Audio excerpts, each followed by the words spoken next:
Hello friends, welcome to my channel excellent coaching. Block 4 का unit 2 start करते हैं आज, जिसका नाम है अप्रोचेस टू पर्सनालिटी असेसमेंट। और इसके अंदर हम सेल्फ रिपोर्ट के बारे में पढ़ेंगे, प्रोजेक्टिव टेक्निक्स के बारे में और बिहेवियर असेसमेंट टेक्निक्स के बारे में पढ़ेंगे। सबसे पहले आएगा सेल्फ रिपोर्ट पर्सनालिटी टेस्ट, जिसको हम पर्सनालिटी इन्वेंट्रीज भी बोलते हैं। उसके अंदर डिफरेंट टाइप्स होते हैं, फिर उसकी स्ट्रेंथ और वीकनेस क्या होती है, और फेकिंग कैसे करते हैं। जब हम क्लाइंट से कोई चीज़ पूछते हैं तो उसमें वो रॉन्ग आंसर्स देते हैं, तो फेकिंग का बहुत चांसेस होते हैं। फिर उसके बाद पर्सनालिटी इन्वेंट्रीज हैं कुछ 4-5, वो भी देखेंगे कौन कौन सी इंपॉर्टेंट है। फिर प्रोजेक्टिव टेक्निक्स पे आएंगे, जो हम पहले पढ़ चुके हैं ऑलरेडी, एक बार फिर से यहाँ पे रिवाइज हो जाएगी, और स्ट्रेंथ और वीकनेस उसकी देखेंगे। और उसके बाद लास्ट में बिहेवियर असेसमेंट टेक्निक्स। इसमें ऑब्जर्वेशन टेक्निक आती है, सिचुएशनल टेस्ट आते हैं, फिर उनकी वीकनेसेस आएंगी। इंट्रोडक्शन में ये बोल रहे हैं कि बहुत variety of assessment techniques use करते हैं, जैसे क्वेश्चनेयर्स होते हैं जिसमें बहुत सारे क्वेश्चंस होते हैं, इंक ब्लॉट टेस्ट होते हैं, पर्सनल डॉक्यूमेंट्स देखे जाते हैं लोगों के, उनके बारे में जानने के लिए। बिहेवियर असेसमेंट प्रोसीजर्स होते हैं, जैसे ऑब्जर्वेशन हो गया, सिचुएशन टेस्ट हो गए। उसके बाद पीयर जजमेंट होते हैं, उनके दोस्तों से पूछा जाता है, पीयर ग्रुप से पूछा जाता है उनके बारे में, क्लाइंट्स के बारे में, और उनसे खुद से भी पूछा जाता है, जिसको सेल्फ रिपोर्ट कहते हैं। ठीक है, अपने आप को रेटिंग देने के लिए बोला जाता है, अपने आप को रेटिंग दो 1 to 5 के बीच में। तो इन सब चीज़ों के बारे में पढ़ेंगे, और इन सब की अपनी अपनी स्ट्रेंथ है, अपनी अपनी लिमिटेशंस है, वो पढ़ेंगे हम इसमें।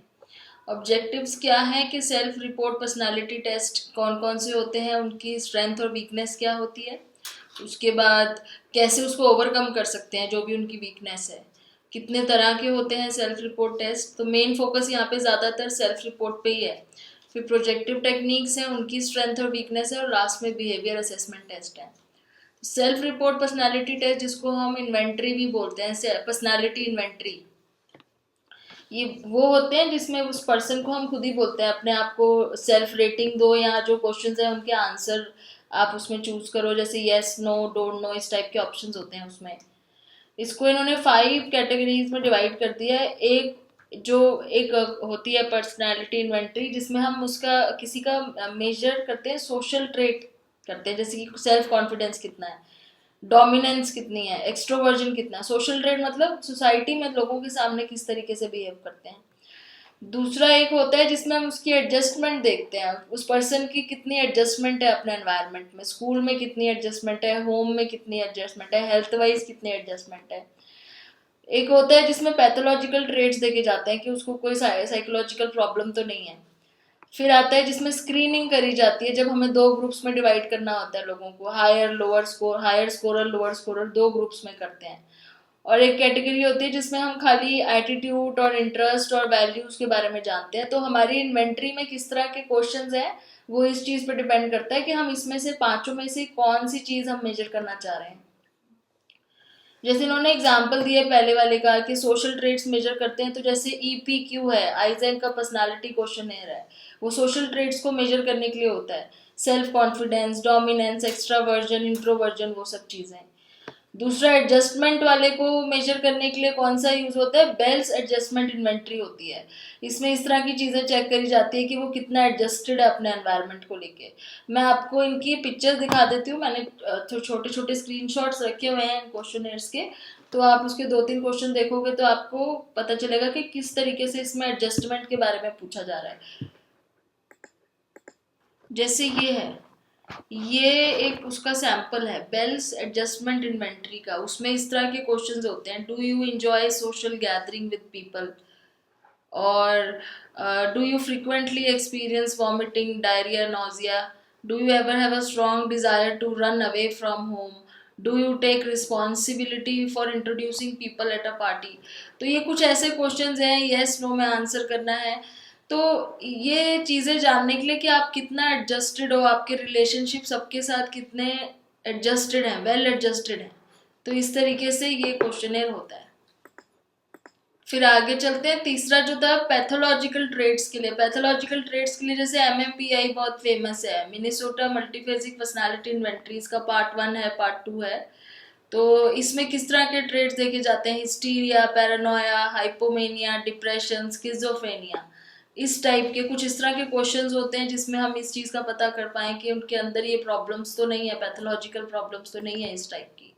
ये कुछ क्वेश्चंस हैं MMBI पार्ट 2, इसका सेकंड वर्जन जो बना था उसमें कुछ इस तरह के क्वेश्चंस पूछे हुए हैं, जैसे कि I wake up fresh and rested most morning, yes, true, false, I think I would enjoy the work of librarian, I am easily awakened by noise, इस टाइप की चीज़ें पूछी हुई हैं। तो ये इसमें काफ़ी सारे क्वेश्चंस हैं, मैंने आपको थोड़ा सा ही दिखाया है, ज़्यादा उसमें पूरा फुल एक्चुअली इस तरीके से अवेलेबल नहीं होता फ्री में, तो जितना मुझे सैम्पल मिला है इसका उसको मैंने आपको दिखा दिया है। जरूरी नहीं है कि उसमें सारे क्वेश्चन वैसे ही होते हैं जो आपको खाली यही पूछे कि आपको कोई प्रॉब्लम तो नहीं है, क्योंकि ऐसे क्या होता है ना, क्लाइंट को पता चल जाता है कि ये मेरी प्रॉब्लम के बारे में बार बार पूछ रहा है, तो क्वेश्चन बहुत मिक्सअप होते हैं ताकि क्लाइंट को एग्जैक्टली ये ना पता चले कि किस चीज़ पे फोकस किया जा रहा है। तो कुछ नॉर्मल ऐसे क्वेश्चन भी होंगे जैसे how are you feeling today, इस टाइप के, और थोड़ा बहुत फिर ऐसे बीच बीच में क्वेश्चंस होंगे जो जिस चीज़ को वो पता करना चाह रहे हैं, जैसे पैरानोया से रिलेटेड होंगे, हिस्टीरिया से related, do you feel fresh everyday, इस टाइप की चीज़ें पूछी जाएंगी। तो कोई अगर यस करेगा तो दैट मीन्स उसको डिप्रेशन जैसी दिक्कत नहीं है। फिर आगे चौथी कैटेगरी स्क्रीनिंग करने की है कि जब हमने स्क्रीन करना होता है, अब ये कॉर्नल इंडेक्स इन्वेंट्री है, ये लोगों को दो ग्रुप में बांट देती है, एक वो जिनको साइकोसोमेटिक डिफिकल्टीज है जैसे एस्मा है, पेप्टिक अल्सर्स है, माइग्रेन है, और दूसरा जिनको नहीं है। तो ये क्वेश्चन है रही abnormal, abnormal in the sense जिसको प्रॉब्लम है, और नॉर्मल, दो कैटेगरीज में लोगों को डिवाइड कर देती है। इसका भी मैं आपको दिखा देती हूँ। जैसे ये है, do your eyes water always, do you have pain in your eyes usually, do you here hard, have your year ever phloem, इस टाइप की चीज़ें पूछी हुई हैं। डू यू स्नीज फ्रीक्वेंटली, तो इससे क्या होता है कि ये चेक करने के लिए कि किसको कुछ प्रॉब्लम किसी के अंदर है या नहीं है। तो ये कॉर्नल इंडेक्स का था। अब आगे जो पांचवी कैटेगरी है इन्वेंट्री, वो है जैसे एटीट्यूड, इंटरेस्ट, वैल्यूज के बारे में पता करना है, किसी का एटीट्यूड पॉजिटिव है, नेगेटिव है किसी चीज को लेके, इंटरेस्ट किस चीज में है, क्या वैल्यूज होल्ड करता है। तो इसका एग्जाम्पल है बोर्गैडस सोशल डिस्टेंस स्केल। यहाँ पे जो आप देख रहे हो ये बोर्गैडस सोशल डिस्टेंस स्केल है। देखो इसमें आपको रेटिंग देनी है अपने आप को, 1 मतलब स्ट्रांगली एग्री, 2 मतलब एग्री, 3 का मतलब है आप न्यूट्रल हो, नाइदर एग्री नॉट डिसएग्री, 4 का मतलब है डिसएग्री, 5 स्ट्रांगली डिसएग्री। तो इसमें क्वेश्चन किस तरह के हैं कि I would be willing to accept as a close relative by marriage, as a close relative by marriage, ठीक है। I would be willing to accept group member की बात हो रही है, as a close personal friend. I would be willing to accept group member as a neighbour on the same street, कि हम अपने ग्रुप मेंबर्स के साथ कितना ज़्यादा हमारा रिलेशन पॉजिटिव है उसको जानने के लिए, कि मैरिज करने के लिए एक्सेप्ट कर लोगे उसको, या उसको एक क्लोज पर्सनल फ्रेंड बनाने के लिए एक्सेप्ट कर लोगे, उसको नेबर बनाने के लिए एक्सेप्ट कर लोगे, को वर्कर बनाने के लिए। तो इस तरह से ये क्या चीज चेक कर रहे हैं, सोशल डिस्टेंस स्केल है ये, देख रहे हैं कि कितना आपका सोशली कितने क्लोज हो उससे, या कितने डिस्टेंट हो आप अपने ग्रुप मेंबर से। अब इन सारे ही जो जितने भी ये हैं आपके क्वेश्चनेयर्स हैं या सेल्फ रिपोर्ट पर्सनालिटी इन्वेंटरीज हैं, इनके कॉमन फीचर्स क्या हैं। कॉमन फीचर्स ये हैं कि ये सारे एक ही प्रिंसिपल पे चलते हैं। वो प्रिंसिपल क्या है कि बिहेवियर जो होता है ना वो ट्रेट का मैनिफेस्टेशन होता है, जिसके अंदर जो ट्रेट है वो उस हिसाब से बिहेव करेगा। और ट्रेट के बारे में हम कैसे पता कर सकते हैं, उसके बिहेवियर को असेस करके, और उसी ट्रेट के बारे में पता करने के लिए different types of personality inventories बनती हैं। एक तो ये चीज़ कॉमन है। दूसरी चीज़ इसमें ये कॉमन है कि इनके जो रिस्पॉन्सेज होते हैं वो इस तरह के होते हैं, जैसे yes, no, always, don't know, agree, disagree, somewhat agree, इस टाइप के रिस्पॉन्सेज होते हैं। तीसरी चीज़ ये है कि इसमें जो है स्टैंडर्डाइज रिस्पॉन्स लिया जाता है। स्टैंडर्डाइज होता है कि आपको ये क्लैरिटी होती है कि ये किससे आप कंपेयर करोगे, और ऑब्जेक्टिविटी काफ़ी ज़्यादा होती है इसमें, क्योंकि इसमें पर्सन अपने पॉइंट ऑफ व्यू नहीं लिख सकता है, जो दिए हुए हैं उसी में से सेलेक्ट करने हैं। तो इसलिए स्टैंडर्डाइज आंसर्स होते हैं, स्टैंडर्डाइज, और ऑब्जेक्टिविटी बहुत ज़्यादा होती है। क्लाइंट के पास फ्रीडम नहीं होती कि वो अपने हिसाब से आंसर दे दे, उसको बस उस ऑप्शन में से चूज़ करने होते हैं जो दिए हुए हैं। तो कई बार रेटिंग भी होती है, जैसे हमने देखा था 1 2 3 4 5 में से आप अपने आप को रेट करो, तो येस नो कर सकते हैं या रेटिंग कर सकते हैं। ऑब्जेक्टिविटी काफ़ी ज़्यादा होती है ऐसे टेस्ट में, अपना सब्जेक्टिव क्योंकि व्यू नहीं डाल सकते ना, जो उसने टिक किया उसी हिसाब से आप इंटरप्रेट करोगे। फिर स्टैंडर्डाइजेशन ऑफ स्कोरिंग प्रोसीजर की वजह से इसमें पर्सनल बायस का रिस्क बहुत कम आ जाता है। जो टेस्ट ले रहा है, जो रिसर्चर है, उसका पर्सनल बायस नहीं आ पाता है। तो ये इसके एक तरह से एडवांटेजेस भी कह सकते हो या कॉमन फीचर्स होते हैं इन सारे सेल्फ पर्सनालिटीज में, पर्सनालिटी इन्वेंटरीज में। अब सिंगल ट्रेट इन्वेंटरी कौन सी होती है? जो किसी एक सिंगल ट्रेट को मेजर कर रही है, उसमें मल्टीपल ट्रेट्स मेजर नहीं हो सकते। किसी एक चीज पे फोकस कर रही है कि आप उस चीज में कितना हाई और कितना लो हो। जैसे कोई एक चीज उठा ली, मोटिवेशन उठा लिया कि आपकी मोटिवेशन कितनी हाई और कितनी लो है, तो वो तो सिंगल ट्रेट इन्वेंटरी हो गई। इसके एग्जांपल यहाँ पे दिए हुए हैं, जैसे लोकस ऑफ कंट्रोल स्केल है, सेंसेशन सीकिंग स्केल है, सेल्फ मॉनिटरिंग स्केल है। तो इससे जो भी स्कोर्स मिलते हैं उनके हम एक एवरेज से देख लेते हैं कि कितना हाई कितने लो स्कोर आ रहे हैं। मल्टी डायमेंशनल टेस्ट वो होते हैं जिसमें हम बहुत सारे डायमेंशन एक साथ चेक कर सकते हैं। जैसे 16 PF है, 16 PF में हम काफ़ी सारे डायमेंशन देखते हैं, कितने सारे ट्रेड्स देखते हैं हम उसमें, सबमिसिव, डोमिनेंट, ट्रस्टिंग, सस्पिशियस। तो 16 PF के अंदर काफ़ी सारे डायमेंशन, हम एक पूरी पर्सनालिटी के अंदर कौन कौन से डायमेंशंस कवर होते हैं वो सारी चीज़ें हम उसके अंदर देख सकते हैं। फिर स्ट्रेंथ और वीकनेस आती है इन इन्वेंटरीज की, कि इनकी स्ट्रेंथ क्या है, वीकनेस क्या है। स्ट्रेंथ हमने ऊपर अभी डिस्कस करी, ऑब्जेक्टिविटी काफ़ी ज़्यादा होती है इनके अंदर, और ये इजीली एडमिनिस्टर कर सकते हो। इसमें कुछ नहीं करना होता है, आपको जाके किसी पर्सन को, क्लाइंट को वो देना है, इंस्ट्रक्शंस देनी होती है और उसके बाद उसको बोलना होता है आप इसको सॉल्व करके दो। तो इतनी ज़्यादा फॉर्मल ट्रेनिंग की ज़रूरत नहीं होती है। सेल्फ रिपोर्ट में रिलायबिलिटी ज़्यादा होती है एज़ कम्पेयर टू, अगर हम दूसरी टेक्निक जो आगे पढ़ेंगे इससे कंपेयर करेंगे तो इनमें रिलायबिलिटी थोड़ी ज़्यादा होती है। और इसमें एक फ़ायदा ये भी है कि मल्टीपल डायमेंशंस भी हम चेक कर सकते हैं, जैसे कि हमने 16 PF के बारे में पढ़ा। इनकी लिमिटेशंस क्या है? लिमिटेशंस ये है कि कई बार लोग जानबूझ के गलत आंसर देते हैं। तो सबसे बड़ी लिमिटेशन यही है इसकी, कि लोग अगर गलत आंसर दे रहे हैं तो हम उसको कैसे पकड़ेंगे? डेलिब्रेट डिसेप्शन करते हैं लोग।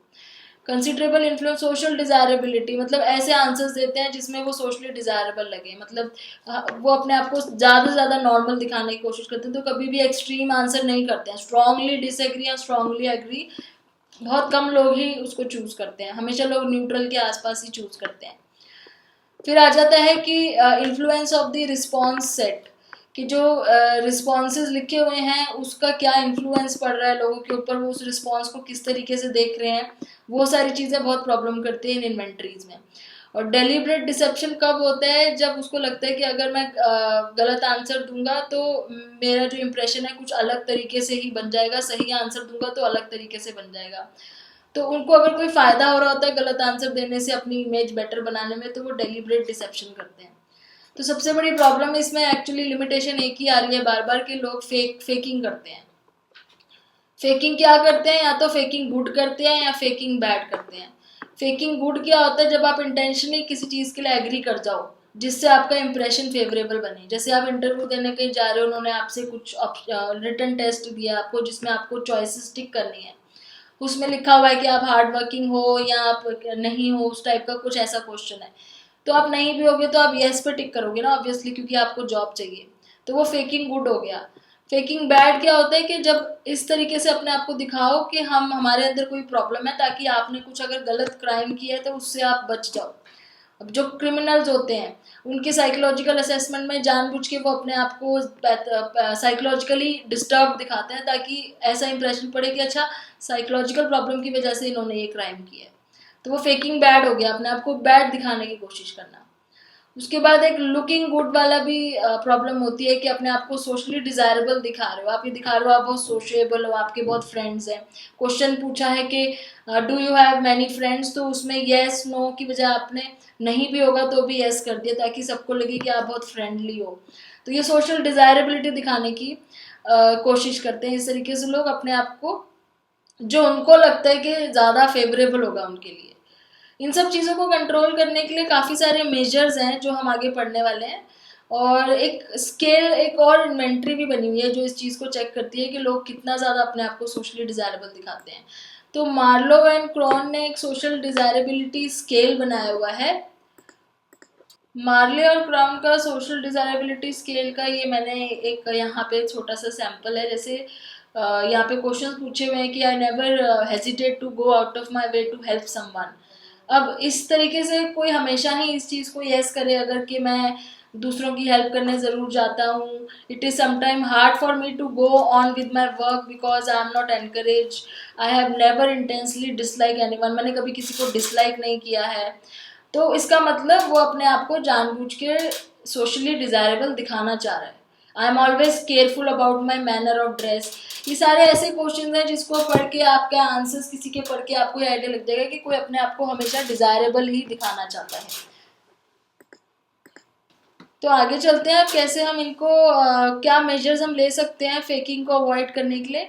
पहली चीज़ है कि एमएमपीआई ने यहाँ पे भी लिखा हुआ था ये कि उनके क्वेश्चननेयर के अंदर ही कुछ ऐसे क्वेश्चंस उन्होंने इंक्लूड कर दिए हैं जो इस चीज़ को चेक करते हैं कि रिस्पोंडेंट कहीं पे झूठ तो नहीं बोल रहे हैं, जानबूझ के अपने आप को फेक तो नहीं कर रहे हैं. तो एमएमपीआई जो हमने देखा था क्वेश्चननेयर, उसके अंदर ही कुछ इस तरह के क्वेश्चंस उन्होंने ऑलरेडी डाले हुए हैं. एक दूसरा ऑप्शन ये है कि हम उसमें फिलर आइटम्स डाल सकते हैं. फिलर आइटम्स मतलब कुछ इस तरह के क्वेश्चंस डाल दो जिससे उस पर्सन को ये ना पता चले कि क्या चीज़ चेक करी जा रही है. जैसे मैंने बताया था how are you feeling today, इस टाइप के क्वेश्चन डाल दो बीच बीच में. Where do you want to visit when you feel good. अब इससे क्या होगा, उसको कंफ्यूजन हो जाएगी कि ये किस चीज़ की टेस्टिंग की जा रही है. ये बीच बीच में जनरल क्वेश्चंस भी आ रहे हैं, तो उतना ज़्यादा वो पता नहीं कर सकता रिस्पोंडेंट कि किस चीज़ के ऊपर फोकस किया जा रहा है फिलर आइटम्स डालने से. तीसरा तरीका ये है कि आप उसकी सोशल डिजायरेबिलिटी जो है ना उसको केयरफुली इवेलुएट करो. अब चेक करो कि जो आप क्वेश्चन डाल रहे हो उसमें इन्वेंट्री में, कहीं वो सारे क्वेश्चन ऐसे तो नहीं है कि उसमें वो यस करेगा तो सोशली डिजायरेबल हो जाएगा, नो करेगा तो. सारे क्वेश्चन इस तरह के नहीं होने चाहिए. थोड़े क्वेश्चन इनडायरेक्ट भी होने चाहिए जिसमें यस और नो का कोई फर्क ना भी पड़े. थोड़ा सा क्वेश्चन पढ़ के भी समझ आ जाता है ना कई बारी. अगर डायरेक्ट कोई चीज़ आप पूछोगे कि आप जो है अपने, सपोज आप पूछ रहे हो डायरेक्टली किसी से कि घर में जो है एग्रेशन आप शो करते हो, तो ऑब्वियसली सारे नो ही लिखेंगे. तो उसको उस तरीके से मत पूछो, उसको थोड़ा सा घुमा के पूछो कि जिस तरीके से उसको सामने वाले को ये ना लगे कि मैं इसमें किस तरीके आंसर कैसे करूँ कि मैं डिजायरेबल लगूँ. अभी हम आगे चलते हैं. In self report measure people have tendency to respond in a particular way regardless of the content. कई लोगों को आदत होती है कि कंटेंट कुछ भी लिखा हुआ है वो बिना देखे यस यस यस यस करने लग जाते हैं. उसको यस बायस भी बोलते हैं या फिर हम उसको एक्विजेंस रिस्पॉन्स भी बोलते हैं.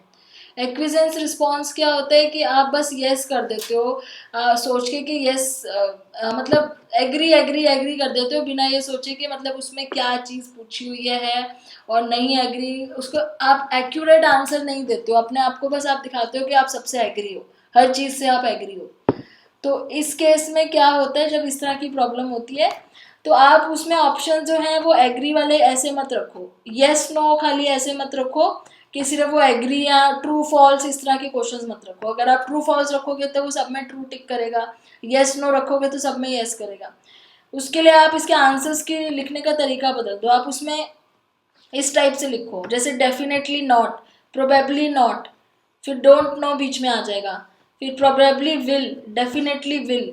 मतलब अगर नो भी कर रहा है तो डेफिनेटली नॉट और प्रोबेबली नॉट में से एक चूज करना पड़ेगा उसे. और अगर येस भी कर रहा है तो प्रोबेबली विल या डेफिनेटली विल में से एक चीज येस करनी पड़ेगी.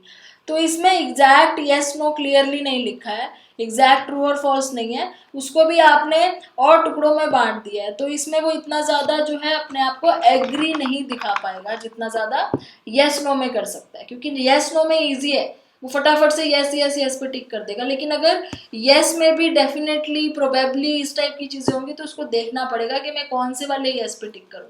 तो उसमें थोड़ा वो सोच के रिस्पॉन्स करेगा. Many test maker phrase the item so that true or false or yes or no responses are equally likely to be indicative of the trait. तो कई बार तो लोग अपने जो है जो क्वेश्चंस है वो इस तरीके से ही फ्रेम करते हैं कि वो यस करें या नो करें, दोनों तरीके से ही उसकी कोई ना कोई ट्रेट पता चल जाती है. तो बहुत तरीके से क्वेश्चन बनाना पड़ता है. आप अपने क्वेश्चंस इतने इजी नहीं आप रख सकते कि सामने वाला क्लाइंट जो है वो पहचान जाए कि क्या चीज़ पूछी जा रही है और वो अपने आप को उसमें बेस्ट दिखाने की कोशिश करे. क्वेश्चन इनडायरेक्ट भी होने चाहिए, उसमें कुछ क्वेश्चन फालतू के भी होने चाहिए, थोड़ा सा कंफ्यूज करने के लिए भी होना चाहिए. और आंसर्स जो है ऑप्शंस हैं वो इतने इजी नहीं होने चाहिए कि ट्रू और फॉल्स आप डाल दो, उसमें थोड़े से ऑप्शन ज़्यादा होने चाहिए उसको चूज़ करने के लिए. मेथड्स टू ओवरकम क्या क्या है. पहला मेथड ये है कि एस्टेब्लिशमेंट ऑफ रेपो. तो आप जब शुरू ही करते हो ना, तो पहले तो रेपो बनाओ क्लाइंट के साथ बहुत अच्छे से। क्यों? क्योंकि अगर आपकी रेपो अच्छी बन जाएगी, आप उसको एक एनवायरनमेंट इतना कंफर्टेबल दे दोगे, तो वो थोड़ा सा हो सकता है कि फेक आंसर ना दे। एकदम ही स्ट्रेंजर को तो वो कभी भी अपने सही आंसर्स नहीं देगा, लेकिन आप उससे एक रेपो बना लोगे, एक फ्रेंडली एनवायरनमेंट बना लोगे, और एक उसको कंफर्टेबल एनवायरनमेंट अगर दिखा दोगे, तो वो कोशिश करेगा कि मैं सही आंसर दूँ। दूसरा है कि फोर्स चॉइस टेक्निक यूज़ करो। फोर्स चॉइस टेक्निक क्या होती है? जिसमें आपको कोई ना कोई ऑप्शन देना ही पड़ता है। उसमें आप ऐसा कुछ छोड़ो ही मत, नो या न्यूट्रल जैसा छोड़ो ही मत। फोर्स चॉइस में आप उसको कुछ ना कुछ उसमें उसमें से चूज करना ही पड़े। कुछ ऐसी ऐसे ऑप्शन जो जिसमें सब कुछ दिया हो, उसमें से एक आंसर उसको चूज करना ही पड़ेगा। जैसे दो ऑप्शन दे दो, आई पे अटेंशन या आई चेंज मूड अलॉट। ये मत लिखो I don't pay attention. I pay attention while studying, I I change mood a lot while studying. अगर वो आई चेंज मूड अलॉट करता है, दैट मीन्स वो अटेंशन नहीं देता है। तो डायरेक्टली नो नहीं दो, उससे ये मत पूछो कि अटेंशन पे कर रहा है कि नहीं कर रहा है। दो ऐसी चॉइसेस दे दो जिसमें से एक उसको चूज करना ही पड़े।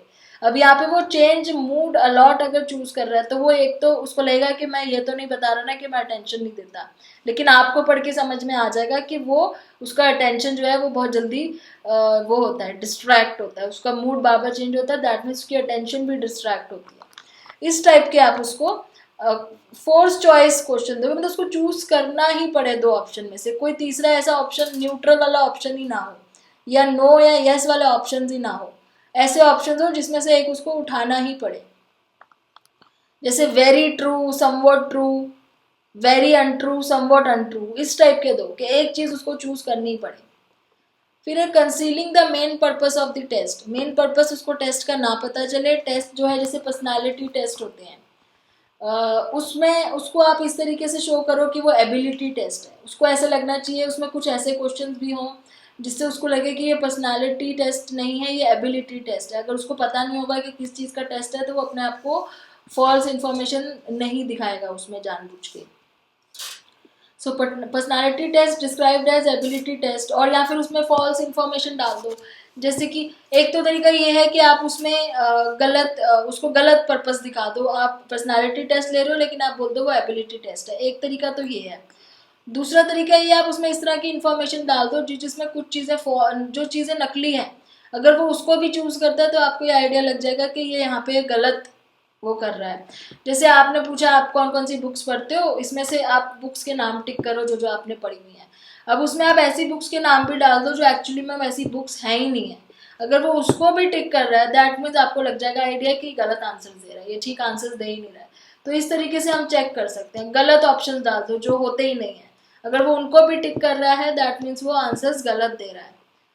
फिर लास्टली है कि वेरिफिकेशन और करेक्शन की यूज़ करो। एमएमपीआई में कुछ इस तरह के कीज़ हैं जिसमें वो चेक कर सकते हैं कि कितनी केयरलेसनेस है उसके आंसर्स में, या कितना वो झूठ बोल रहा है।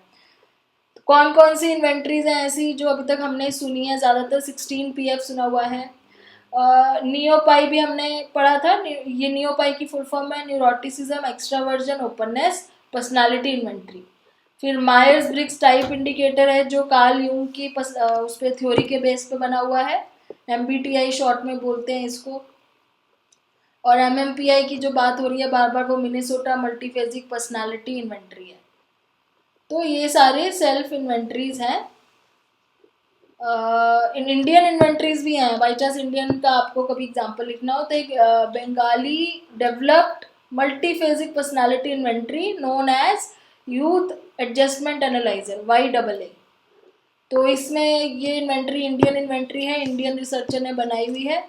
और आप नेट पे जाके ढूंढोगे आपको बहुत सारी इंडियन इन्वेंट्रीज भी मिल जाएंगी। तो यहाँ पे सेल्फ रिपोर्ट मेजर्स खत्म हो गए। अब ये प्रोजेक्टिव टेक्निक्स है जिसको हम नेक्स्ट वीडियो में आगे कंटिन्यू करते हैं। Thanks for watching.